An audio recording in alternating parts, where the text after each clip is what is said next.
Welcome back to The Beast Within. I'm your host, Aaron Saltzman, and if you haven't yet, hit that like button, hit the subscribe button, and make sure you never miss another episode, because I promise you on these episodes, we are giving you guys the tools to reach your fullest potential, giving you the tools to become the best version of yourself through people that have walked the walk and have done what you're trying to do. And today's beast is probably the most common beast that we don't even realize or recognize. It keeps you locked up without you even knowing you're being contained.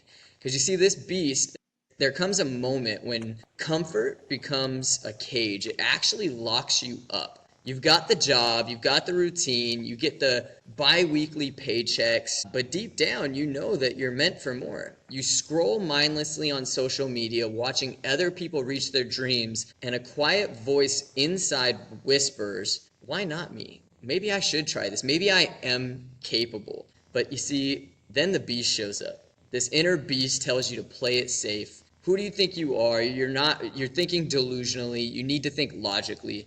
Because what if you fail? And that's what we want to bring to you guys today. We want this to be a awakening for you by learning from somebody who's felt what you have felt. They've gone through what you've gone through, and they've come out better on the other side. This beast today is the play it safe beast. And it feeds on your hesitation, your self-doubt, and your addiction to security. Look, it's easier to clock in for somebody else's dream. It's easier to let them take the risk than to risk everything of your own.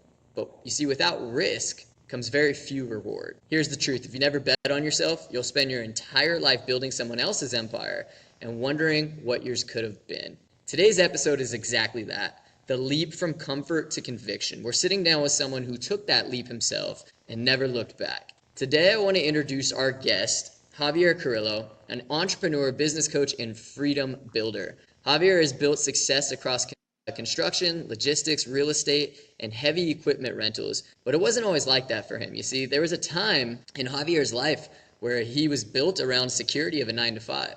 The paycheck was consistent, the risks were low, but you see, what was the cost? This cost was his full potential. He knew that if he didn't take the leap, he would have lived a life of regret. So he made a choice to bet on himself. And I'd like to introduce our guest here today, Javier. Javier, thank you so much for being with us, man. And I'll let you kind of take the reins on introducing yourself a little bit further. Hey, I appreciate it, Aaron. And look, thanks again for having me on here. It's exciting to be able to just share my story and kind of like where I started, where I'm at. But then ultimately, to your point, is what's holding you back.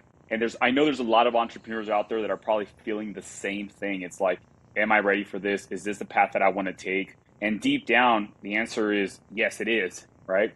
But what's stopping you? Or what can unlock your full potential to be able to accomplish that dream, right? And that dream is it's honestly for anybody to have. Like you got to dream big. You got to execute on those dreams and kind of like just cut those shackles off of your hands and just do it. So yeah, again, appreciate you having me on, and I'm excited to be here with you, and let's go through it. Yeah, I would love to hear. Let's take it back to when the shackles were on. Let's take it back to whenever you were still in that 9-to-5 and you were afraid to take that leap of faith into the person that you knew you belonged and to ultimately your purpose. What were some inner voices? What were this play it small beast? You see, it talks to us in specific ways. And what were just some inner voices that your mind would tell you at that time? What things would it tell you that didn't allow you to take that step? Look, number one is the security of having that paycheck, right? So when I started in the corporate world, I didn't have the skill sets to be one of the top sales guys. So I quickly learned from the best and just copycat. Well, as I did that, I was just moving up to provide for my family. You know, I have 3 beautiful boys, a wife, and my thing was I got to provide for my kids. So with that being said, I was getting promoted through the corporate world. I was moving from different states to different states, and the money was getting a little bit better, right? But it's not enough. At the end of the day, it wasn't bringing me my internal happiness, my joy. It wasn't like fulfilling what I was looking for in life. And so I started this company. When we started the trucking company, we did it as a side hobby. It just kind of came in an opportunity and we just took it, right? And it was great. Like, we weren't making any money, but it was something we were doing on the side. But it was that moment of when you realize I'm no longer enjoying this 9-to-5, no longer enjoying the roles that I'm in. I don't see a future within this world, something different. I need to do something different. What can I do? And look, one of the things that I look at, and I always ask people that are probably like in their 60s, 70s, I'll always ask them, what regrets do you have in life? A lot of the times, they'll say like traveling or things like that. But the number one was, I wish I would have started my own company, my own business. They always said that. When I was 16, 17, I always said, I want to be rich. I'm going to be rich. I want to have Lambos, nice cars, nice houses, like all the lavish things that a kid growing up that never had it once, right? When I started, it was at a point when I was in that 9 to 5. I was sitting in the corporate office, and I told the guys there, I'm getting paid to do nothing here. That's how good I am at this job. I can get people to rally up behind me. Imagine if I can take my skills and really bet on me, where I actually control everything. And at the end of the day, man, my mind was a spaghetti. And I think that's one of those things, you ask yourself too many questions, but you don't have like the clear answer. I ended up having to hire a life coach, right? I hired a life coach to help me unlock what was locking me in the position that I was in. What was the fear? What was holding you back? Why hire the life coach? I needed help. I needed to know I needed somebody to pretty much tell me what I needed to do, right? I just couldn't. And like in my mind, I was always going back and forth. It was like a spaghetti reel. I honestly, I just needed assistance. I needed some guidance. I needed somebody to just give me advice. And why I hired this specific life coach, this gentleman was in the corporate world. He was in the 9 to 5 grind. He got promoted fast, and he was like one of the top heavy hitters in the company. And I was pretty good as well. And so we knew of each other, but he left the 9 to 5. He like literally, his salary, and I don't know exactly, but it's probably between $200,000 to $300,000 plus bonuses. And when I saw that, if this guy's willing to quit this safety nest, because he's in the same boat, I see his family, I see his kids, right? I know what he's going through. I know how successful he's been. If he did it, then I can do it too. I was still locked in. I was still afraid. And honestly, I don't even think that I was like that. I knew it was like all cloudy. Just imagine like everything was clouded. So I ultimately hired this life coach, and he's pretty much did like this reverse engineering. And he said, Javier, when you're 50, 60 or whatever, what does your life look like? And I started naming the things. And then he said, okay, if you work this job, do you see this end goal happening? And I said, no. Okay, what would? And I said, business. There's your answer. And it was just that simple. Yeah, I think that actually drives me right into this quote that I want to go over. And it's, you can't build a new life with old safety nets. And so what your life coach was essentially telling you is, this is your dream. Your goal is to have this life. But with your current safety nets, you're not going to get there. So you can either build security or you can build freedom, but you rarely get both. And so when it comes to that, the safety nets, what did you do in order to slowly start cutting them down to allow yourself to move to that next level? So number one, saving as much as I possibly could. So when I was making 6 figures at the time, I told my wife, hey, go become like a nurse. Like, we'll go to school, right? Go to school, go do something that you've always wanted to do. So she was ultimately my safety nest, like long term, like in a way where I just knew that if I were to fail, she can help us. But it was just one of those things where I was selling myself. I was trying to sell myself that I needed, almost like I've always needed a safety net of some sort. So before I took the leap, and I had my first house, I said, all right, perfect. If I fail, I can go live back there. So I have this house that I can go live at. If I fail, I just return the cars. So at the end of the day, I can rebuild again. Yes.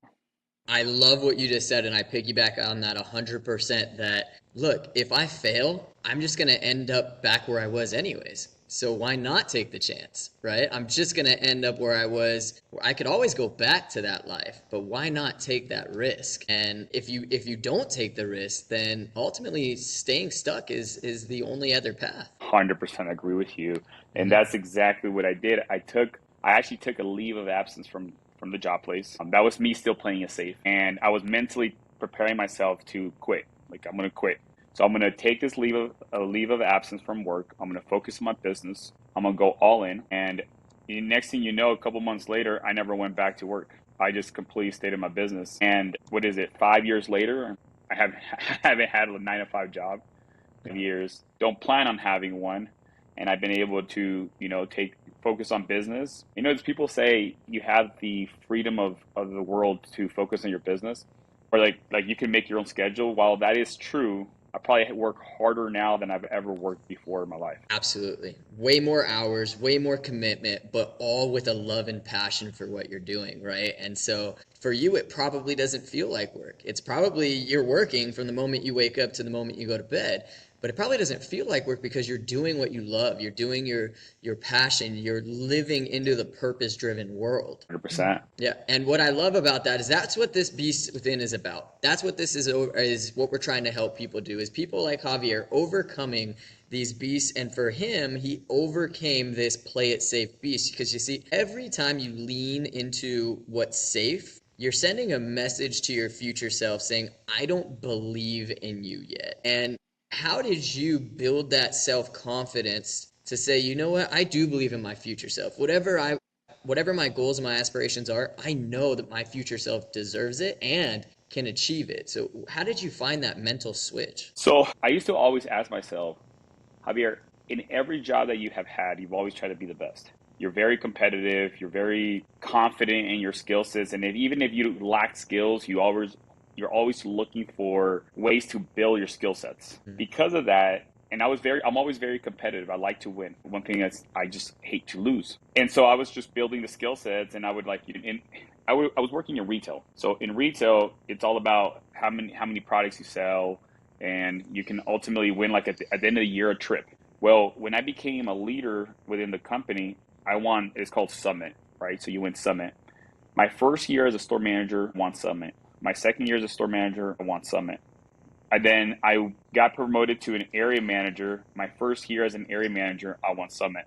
So when I realized, and I look back in time, and it's like, no one taught you how to do this. You did it on your own. You figured it out. You got scrappy, and you just did it. Like, you've always been even though I was never confident in myself, what I portrayed was, Javier's the type of guy that no matter what, he's going to figure it out. And because I do talk to myself, right?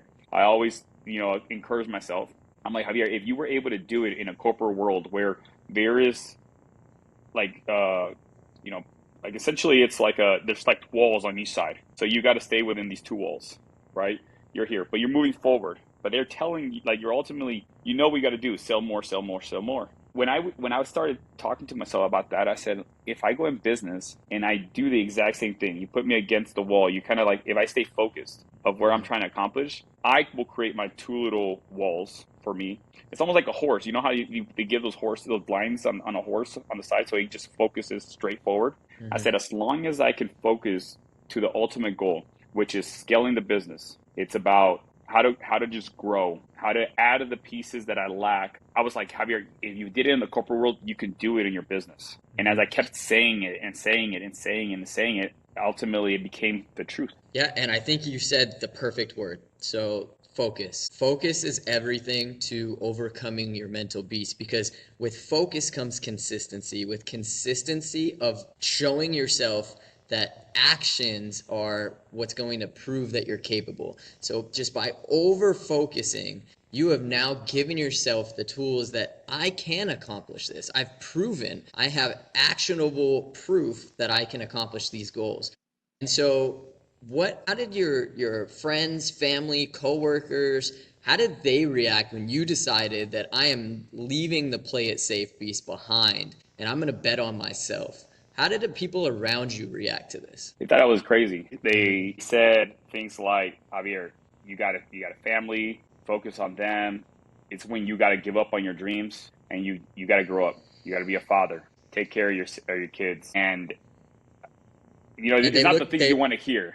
Yeah, they looked at you as if you were like delusional, correct? Delusional, not thinking straight, take more time to think about it. And the thing was, I took about a year and a half thinking about it. It wasn't like it was an overnight thing. Like I always knew I wanted to be in business, but it wasn't until I was in that moment where I'm like, it's time. It still took me about a year and a half to actually take that leap. And now, do you think that was because of some of the outside noise, because of what other people either will think of you, because of what other people, maybe they put these shackles on you to actually starting this? That, and I'll tell you the biggest one. I personally never met someone that owned a company. right? Like that actually was quote unquote like a mentor or somebody that you see come from the ground up.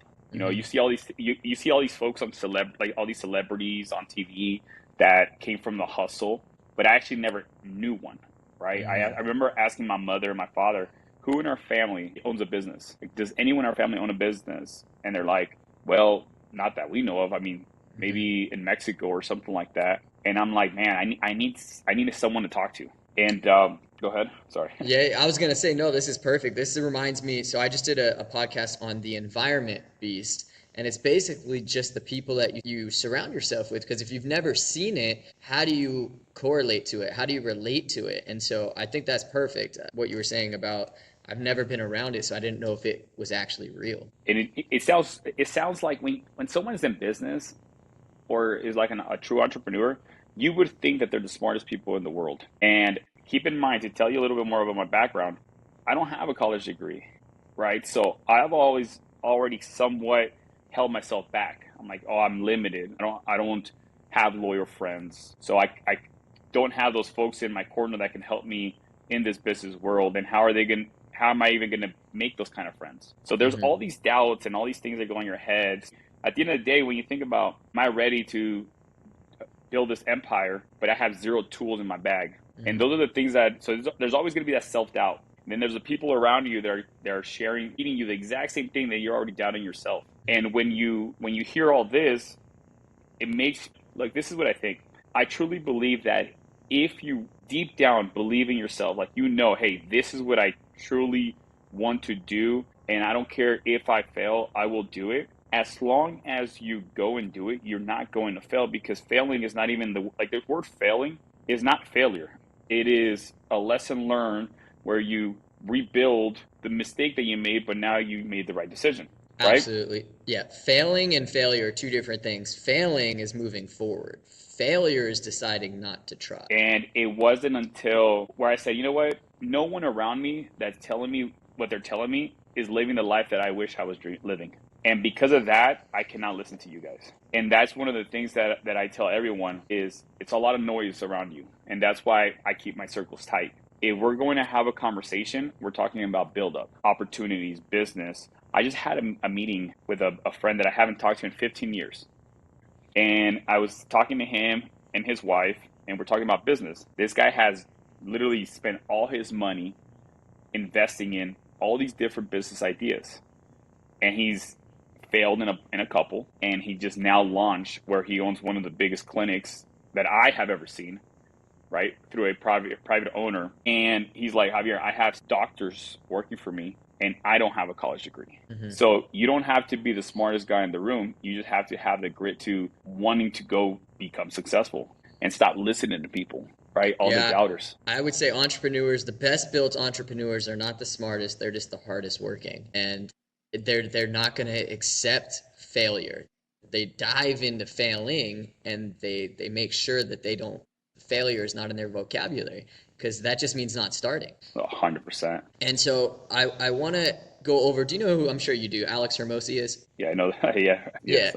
Okay. So one of my favorite people of all time, one of my favorite entrepreneurs of all time said, beware of people who who tell you your dreams are impossible because just because they can't do it themselves doesn't mean that you can't do it. And so what Alex Hermosi is telling people is that the outside noise can make a huge impact on your potential. And it's not always the inner beast talking, but somebody else's inner beast that they're reflecting on you. And so have you ever had this in your life when someone else's beast kind of spoke up telling you that your dreams are impossible, that what you're doing is reckless?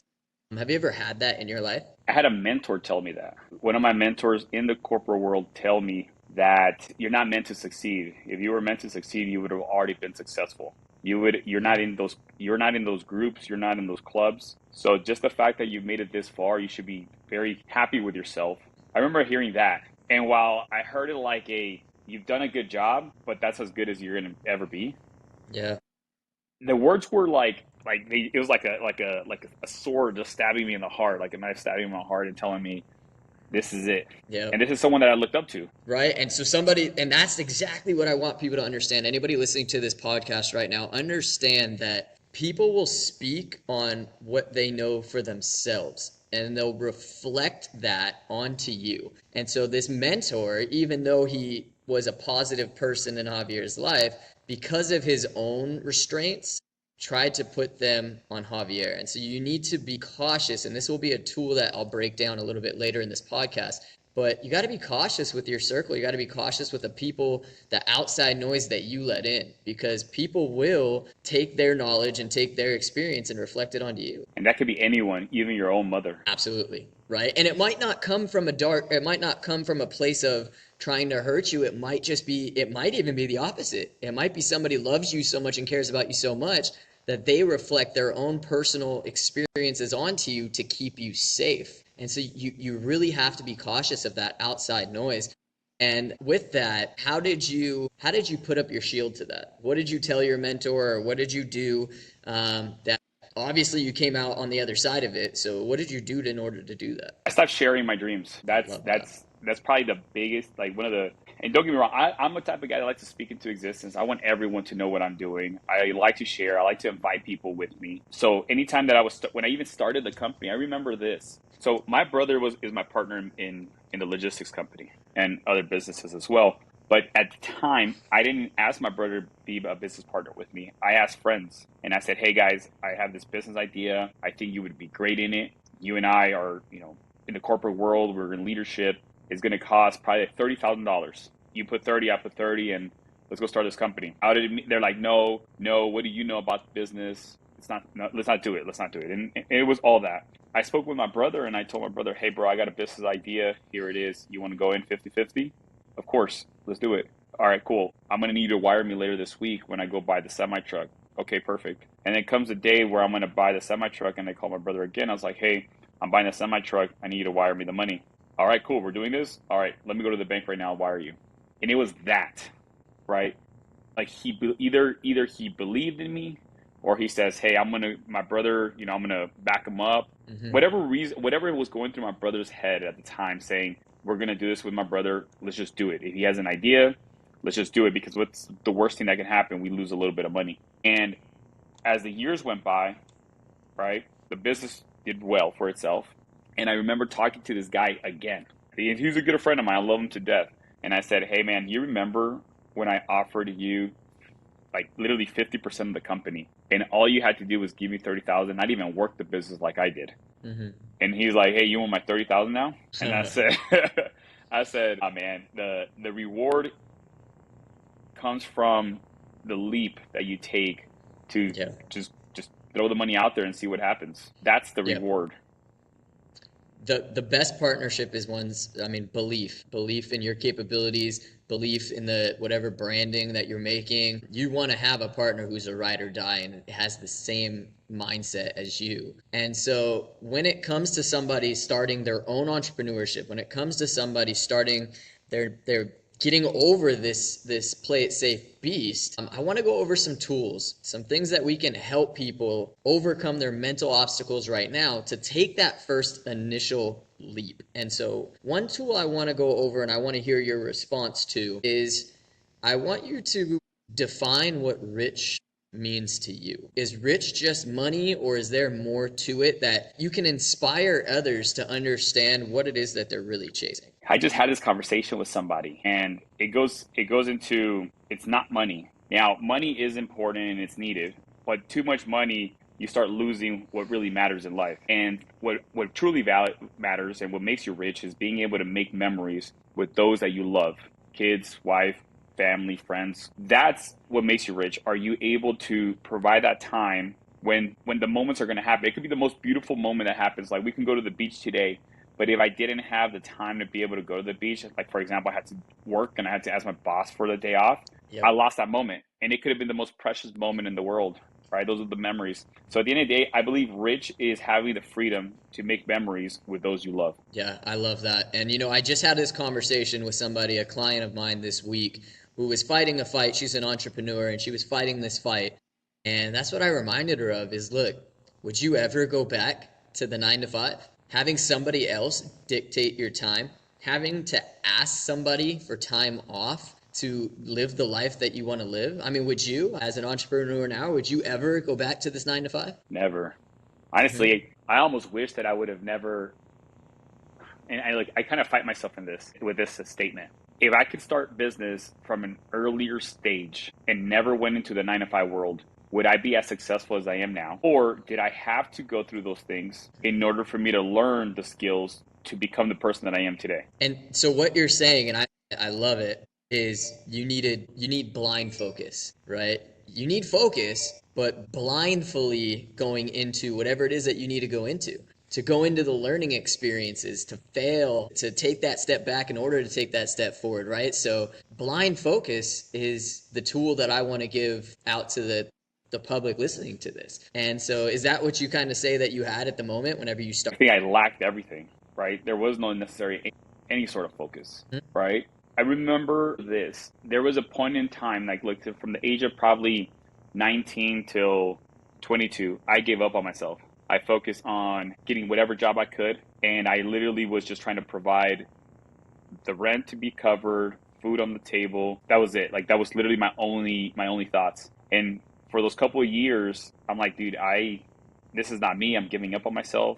Like if I turn 50 and this is the person that I am now, a nobody, then what am I showing my kids? So I had lack of everything. I lost myself for a couple of years. Just And what's the number one tool that you can give 19-year-old Javier? What's the number one tool you could have given him that would have substantially put his life in a better position today? the number one thing would either find a mentor that's in the entrepreneur world. That's one. Or number two, go get a sales job for at least a year to learn how to sell. Because at the end of the day, I will tell you this. I've gone into meetings now with guys that are VPs, presidents of like banking institutions, telling me that they can get me approved at whatever interest rate that they want to give me, but being able to walk away and say, no, you know what, it's fine, I don't need your money. If it wasn't because I knew sales, if somebody offers you $1 million and they will give it to you, you would be excited. You're like, I'll take it. Well, either that or you're afraid because you're like, how am I going to pay it back? But then what you don't realize is they can give you the $1 million, but it's what's behind the $1 million that's going to dictate whether you're going to be even able to pay it back, right? What's the terms look like? Did you even negotiate to get a better rate? And so if it wasn't because I learned the art of sales, where you would ultimately let them talk first, I would have never been able to negotiate the rates down, the terms better. So I truly believe that if I were to go back, I would say, hey, learn sales. It'd be 100% the number one thing I would say. Yeah, so I think the tool number two is seeking help early, whether that be seeking help through a mentor, whether that be seeking help through education. The tool that I think can help drive those younger people who don't know where to start is seek help and be okay with that. Because in my experience, mentorship, in my experience, friendship, relationships have gotten me light years further than most places that I've ever been. And so build those relationships, because you see, this can not only getting in these kind of rooms can expand you, and weak-minded people can hold you back. So mentorship is the number one tool that I think is important to mastering your purpose and overcoming this beast. And so the next tool I want to go over, and you let me know how it affects you and how it's built you into who you are, is tool number 3 is build systems and not just hustle. Hustling will only get you so far. A systematic approach is scalable. It's freedom and it's peace of mind. And so how did you adapt this, and what can you share on building systems for people? So what actually took me from, look, you could only get so far by yourself. And I remember I used to manage 15 semi trucks before they were even mine. I would manage 15 semi trucks, and I was putting everything manually on Excels. And I was then sending it over to get factored in order for us to get paid. And I was telling my brothers, like, if I keep doing this, I'm never going to be able to get to more trucks. I'm stuck. I'm like a slave to myself. And it wasn't until I started researching TMS, like systems that I can utilize that made it easier for me to dispatch. And one of the calls that I had with one of those folks that sells the product, they said, Javier, our tool is intended to pretty much make 10 of you. That's how great our tool is, where you just upload it and it does it for you. And the drivers are able to upload the proof of deliveries through the system. And I said, all right, perfect, cool. Let's go ahead and buy the system. And as well as that, when you look at the system doesn't necessarily mean technology. It also means people, right? You need to have more people in place to be able to do the things that ultimately you were doing. And so I started hiring staff. I started buying as much technology as I could to integrate it into my everyday business. And it wasn't until then, when I put those things in place, that I was able to get out of the in the moment grind to Mm-hmm. focusing on the business. And that's when I was able to scale like quickly And within. that's a great notion when it comes to business. So you want to get to a point where you're not working in your business, you're working on your business. And so by building a systematic approach and not just the ultimate hustle of grind harder, work harder, you're working harder, smarter, not harder. And this goes for anything in life. I want people to understand that yes, Javier's success is in business, but systematic approaches go for everything. If you can live a more systematic approach, you're going to live a more disciplined approach. You're going to live a more stress-free environment because you already have the tools lined up. And that's what this here is for. If we're giving you guys those tools in order to help build your system. And so, how another tool I want to go over is moving without feeling ready. So confidence isn't built from sitting still, it's built from moving forward even when you are holding on to fear. And so can you dive into that just a little bit? Moving without feeling ready. How do you get yourself to go even when fear is telling you to stop? It gets to the point where you just have to. It sounds very cliche when they say just do it, right? Like Nike, Mm-hmm. just do it. You spend more time in your head trying to ask yourself why not to do something, right? And at the end of the day is when you just say like, all right, cool, Javier, stop talking. Thank you. I've already assessed all the what could go wrong, but it's time for me to just move forward, and I got to start walking. And Perfectly said. it's not until you're that's when you move. You're starting to move without feeling ready. You know that. You just know that. I mean, what can go wrong? And what you just said, right? So you literally had a conversation with yourself, right? You said, Javier, listen, I'm going to take the reins now. I appreciate it. Thank you. I'm going to take the reins. That right there is overcoming the beast within, right? The play it safe beast was telling you one thing.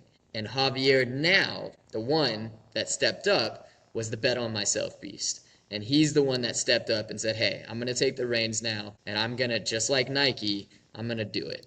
No matter what comes about, no matter what fears are in play, I'm going to put this ultimate play it safe beast aside and dive into the unknown, if you will.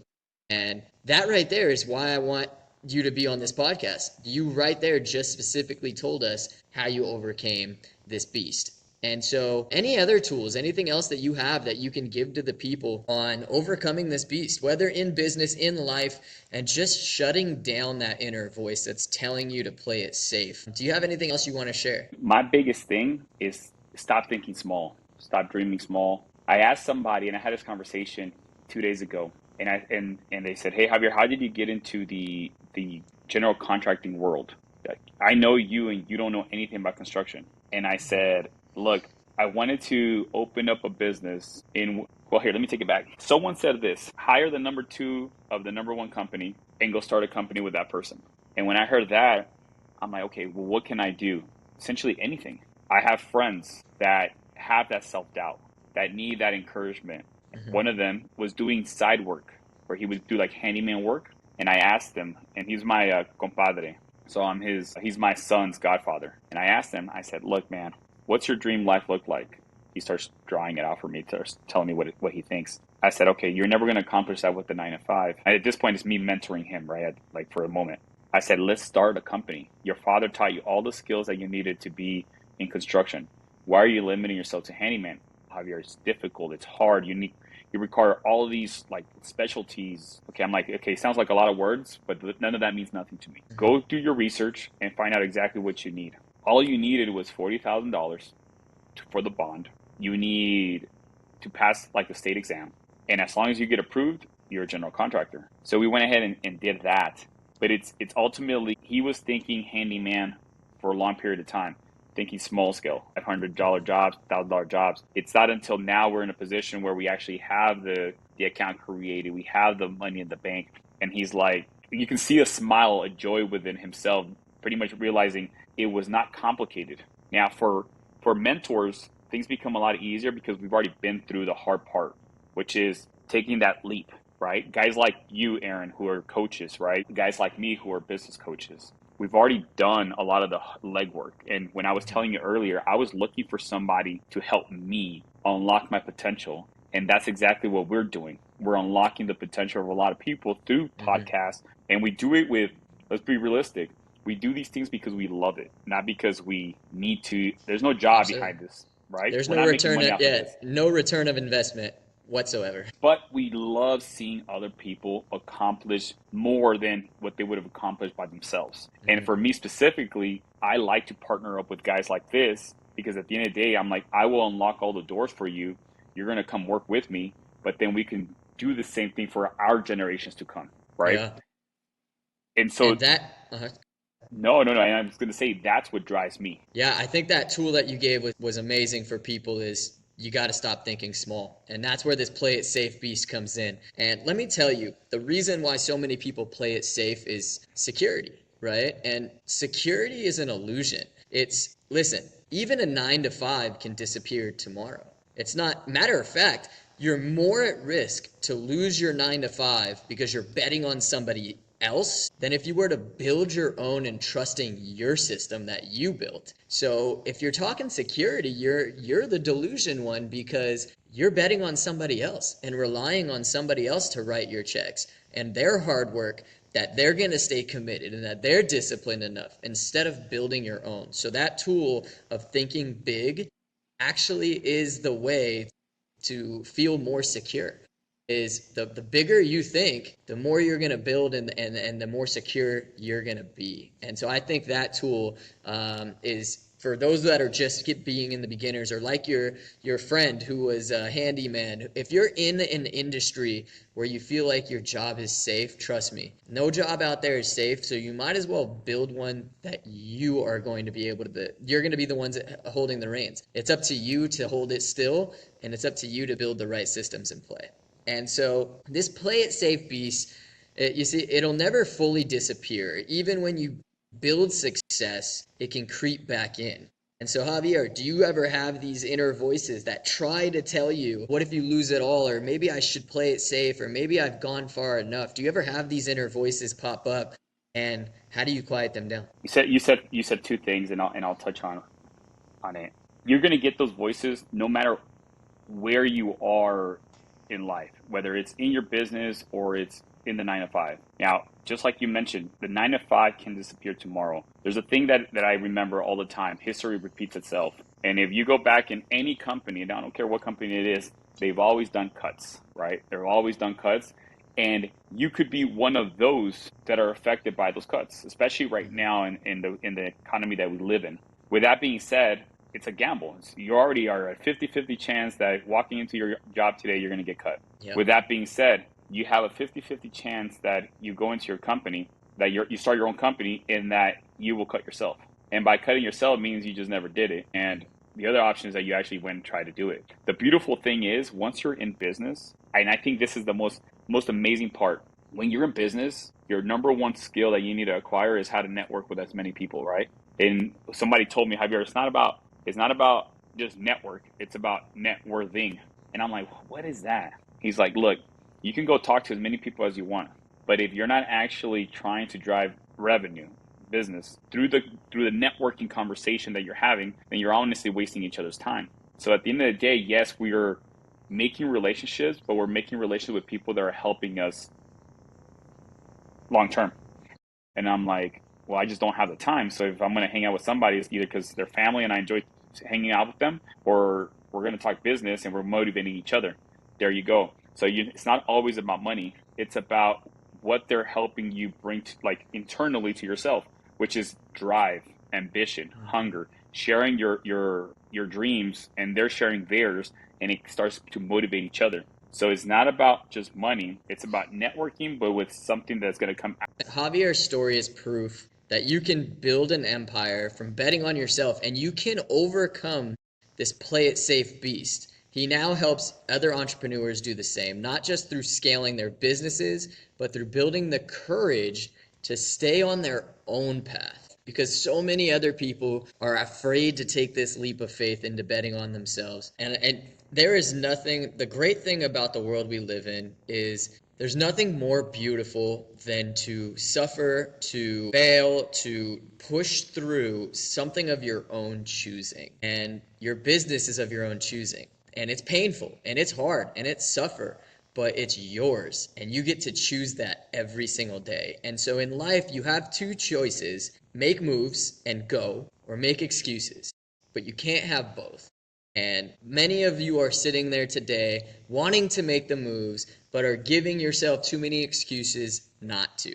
And so, again, I want to thank Javier for being on this episode here with us today, because this one is prevalent in so many people. The stay is hindering you from reaching your best and fullest potential. It's hindering you from making the money that you want to make, having the freedom that you want to make, and ultimately having the life that you deserve. And so, again, I want to thank Javier for being on here today. My name is Aaron Saltzman. This is The Beast Within. Stay with us for the next episodes. Hit that like button, hit the subscribe button. Guys, we are going to continue down this path of getting you to the position in life that you deserve. Thank you again, Javier, and we'll see you guys next time. Peace.